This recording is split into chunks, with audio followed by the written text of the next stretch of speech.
शांततेने राज्यातसुद्धा सगळ्यांनी संयम ठेवावा ही माझी सगळ्यांना विनंती.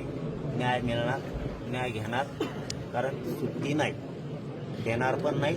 त्याची काळजी महाराष्ट्रातल्या समाजानं करायची गरज नाही. कारण थोडे मॅसेज फिरायला लागले, वातावरण ढवळायला लागलं राज्यभर की इथं मराठ्यांचे पोरं मारून टाकले जाते.